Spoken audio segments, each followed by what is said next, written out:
Aksesoris berbahan kristal. Kristal. Iya. Oh, jadi mungkin agak lux ya Bu ya, Detail sekali.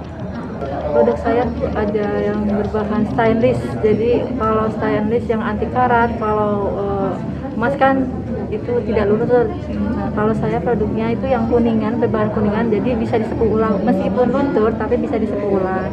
Terus bisa di remake juga, bisa repair juga. Jadi kalau misalnya udah bosan, bisa dirubah model. Ke tempat Ibu. Iya betul. Di mana Bu? Ngerangkai sendiri. Di mana? Di Perumnas Burung. Perumnas Burung. Untuk sekarang lagi hitsnya konektor masker two in one. Seperti ini. Oh, untuk masker. Nah, iya. Dan biasanya kalau ibu-ibu pejabat sukanya kalau berbahan kristal seperti ini yang anti karat. Jadi bisa dipakai setiap hari, tidak luntur, tidak berkarat. Ini sudah kenal dulu tadi dari kemarin kita bertemu. Yang ini. Siapa namanya? Namanya Jaka ya. Perkenalkan, Ibu Bapak, nama saya Irham yang ada di bener-bener kayaknya yang ada di bener-bener. Salam kenal semuanya Ibu Bapak.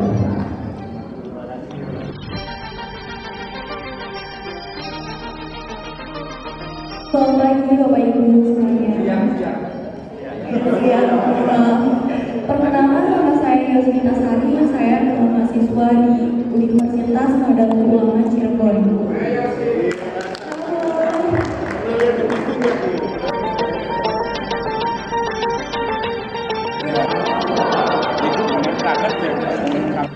Baik, terima kasih.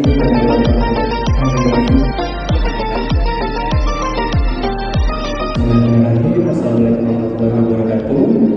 Ibu dan Bapak, mungkin sudah tidak asing lagi dengan saya. Saya Anwar Fauzi. Saya jaga pada Cirebon tahun 2019.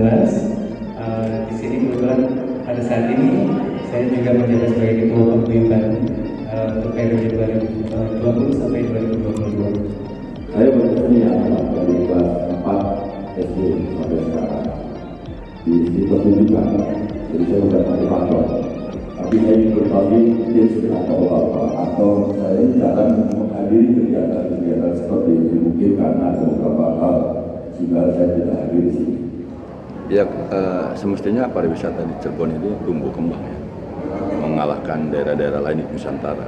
Jika saja apa yang terwujud dalam visi misi pasangan Hadis Ait ini dilaksanakan dengan baik dan dipahami terhadap karena membangun kota Cirebon yang inovatif berbasis sejarah dan budaya itu adalah pilihan yang tepat.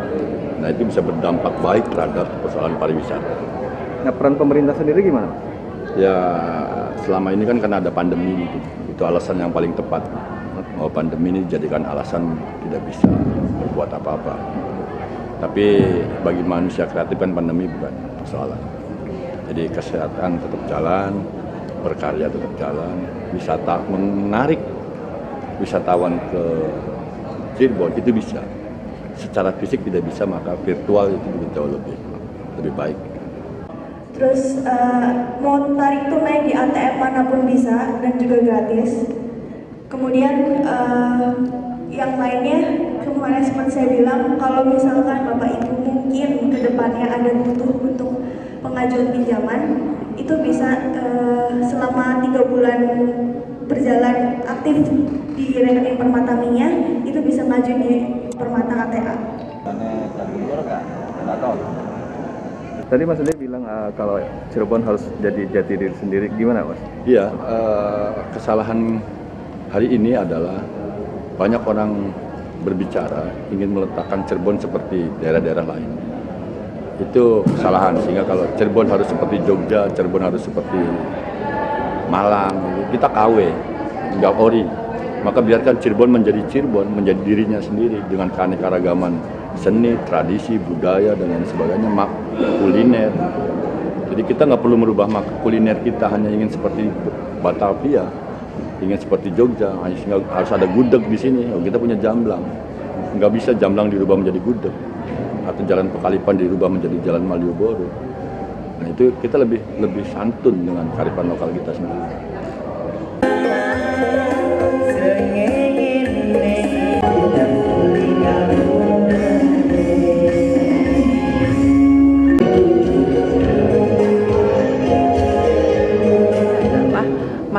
masyarakat yang sudah membentuk atau merencanakan tentang kampung wisata. Di antaranya yang sudah terbentuk itu adalah kampung wisata religi di Benda Kerep, terus kampung iklim di RW 8 Merbabu, Kelurahan Larangan, RW 10 Kanoman Utara itu kampung wisata seni, dan juga calon-calon kampung wisata lainnya yang mereka sendiri sudah kontak kepada kami bahwa mereka itu ingin dibentuk kampung wisata seperti di Mandalangang itu ingin membentuk kampung wisata adat, terus kampung wisata batik di Krian, tuh kampung wisata Arab juga ada, kampung wisata Bahari di mana kampung wisata Bahari itu ada di pesisir. Mereka menciptakan dengan sendirinya menciptakan suatu kampung di mana ide dari mereka itu membuat rumpun ikan di tengah-tengah laut. Jadi dengan sendirinya para pemancing dari kota Cirebon maupun dari luar kota Cirebon itu sudah mulai berdatangan ke wisata Bahari tersebut. Nah, kami sebagai orang pariwisata bahwa ini adalah merupakan potensi yang baik untuk mendatangkan wisatawan. Kita SDM-nya latih. Bagaimana nanti arahnya sih ke ekonomi kreatif juga untuk meningkatkan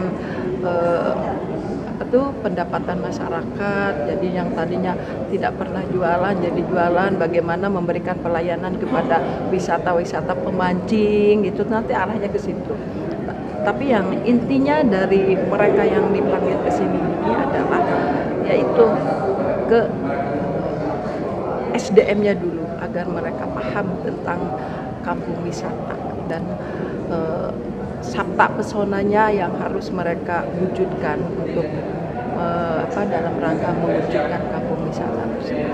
Jadi kampung wisata yang dipanggil ini adalah yang sudah diciptakan dengan sendirinya tuh Mas.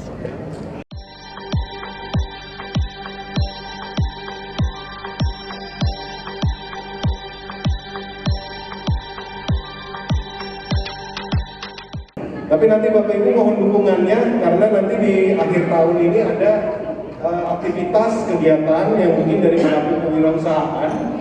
Di sana nanti ada acara, insya Allah mudah-mudahan tidak ada halangan. Di situ ada tumpah ruah lah di Grande Mall. Di situ nanti di situ ada berbagai kewirausahaan dan tampilan budaya. Kemudian kedua itu tanggal 10, 11, 12 Desember. Tapi kemudian di tanggal 26, 27, 28 November ini juga akan dilaksanakan Festival Budaya Nusantara di Goa Sukarage. Pendapat saya untuk tentang mengenai acara tadi itu sangat-sangat bagus karena untuk menggali sejarah, menggali pengetahuan tentang Cirebon, membuka wawasan dan menambah wawasan. Yang mana tadi dari salah satu materi itu ada bahasanya siapa kita dan ada apa aja di antara kita. Nah itu banyak orang yang banyak orang yang belum mengetahui tentang isi daripada Cirebon. Siapa aja sih kayak sejarah-sejarah pendiri-pendiri Cirebon, kayak sesepuh Cirebon gitu. Di sekitar kita gitu, di daerah Cirebon sendiri mempunyai budaya yang Masya Allah yang sangat bagus, yang tidak yang mana di kota-kota lain itu di luar kota ya itu tidak memiliki apa yang ada di Cirebon. Di sana ada wisata apa Mas? Ada wisata seni ya, tempatnya itu di wilayah RW 10 Kanoman Utara. Gimana Mas selama 3 hari untuk pelatihan ini Mas? Ya cukup puas sih, jadi kita tahu gimana caranya untuk menunjang wisatawan pariwisata di kota Cirebon ini, khususnya di daerah saya di daerah Pekalipan di Kanoman Utara. untuk rencananya dari tahun-tahun lalu juga kita sempat ada planning untuk wisata kampung wisata di Kanoman Utara gitu ya. Rencana pengembangan seperti apa, Mas? Di kampung wisata di sana? Rencana pengembangan itu kita terapkan kulinernya ada di situ, wisata keseniannya kayak gamelan apa di situ ada, muralnya juga ada. Atau gebiar Ramadan di situ di Banjuna. Karena apapun ceritanya di situ berkaitan dengan Islami ada, Pak. Jadi orang kalau mau beli korma sepanjang itu ada.